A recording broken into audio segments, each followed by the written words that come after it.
Welcome back to our channel. চলে এসেছি আজ একটা নতুন ভিডিও নিয়ে। আজ আমরা চলে এসেছি কলকাতার খুব কাছে ডাচেদের কুটি দেখব বলে, আর তারই সঙ্গে দেখে নেব আর কয়েকটি বিশেষ দ্রষ্টব্য স্থান।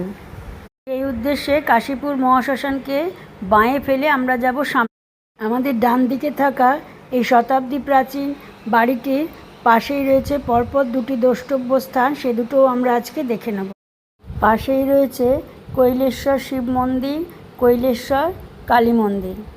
তার পাশেই আছে প্রামাণিকদের শ্রী শ্রী ব্রহ্মময়ী কালী মন্দির। এই ব্রহ্মময়ী মাকে শ্রী শ্রী ঠাকুর মাসি বলে সম্বোধন করতেন। 1853 সালে অর্থাৎ দক্ষিণেশ্বর কালী মন্দির প্রতিষ্ঠার 2 বছর আগে ঢোকার মুখেই পাবেন আটচালার দুটি শিব মন্দির।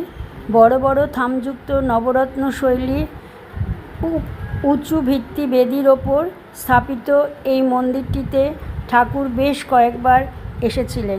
মন্দিরের সামনে রয়েছে তুলসী মঞ্চ। বর্ধমানের দাইহাট জেলার শিল্পী নবীন ভাস্কর একই পাথর কেটে 3টি কালী মূর্তি নির্মাণ করেন। দ্বিতীয় মূর্তি মা ব্রহ্মময়ী এখানে পূজিত হন। প্রথম মূর্তিটি হেদুয়ার কাছে গ্রহ পরিবারে নিস্তারিণী কালী রূপে পূজিত হন। তৃতীয় মূর্তিটি দক্ষিণেশ্বরে মা ভবতারিণী রূপে পূজিত হন। ব্রহ্মময়ী কালীবাড়ি খোলা পাবেন সকাল 7টা থেকে 12টা আর বিকেল 5:30 থেকে 8টা পর্যন্ত।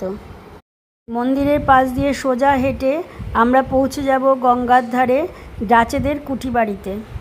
1600 শতকের মাঝামাঝি পাট শিল্পকে কেন্দ্র করে ডাচেরা বরাহনগরে উপনিবেশ স্থাপন করেন। থাকার জন্য তৈরি করেন কুঠি। আর এই কুঠি সংলগ্ন ঘাটটা একসময় যে জমজমাট ছিল, আজকে তার আর কোনো চিহ্ন নেই। দাঁড়িয়ে আছে শতাব্দী প্রাচীন বটগাছ। প্রাচীন কুঠিবাড়ির ওপারে রয়েছে আধুনিক বাংলা। পড়ন্ত বিকেলে আমরা প্রাচীন বাংলা আর বর্তমান বাংলার সাক্ষী হয়ে থাকলাম। আমাদের চ্যানেলটি ভালো লাগলে সাবস্ক্রাইব করবেন, পাশে থাকা বেল আইকনটিকে প্রেস করবেন। যদি আপনাদের এই ভিডিওটি ভালো লাগে অবশ্যই একটি লাইক করবেন ও কমেন্ট করে আমাদের পাশে থাকবেন।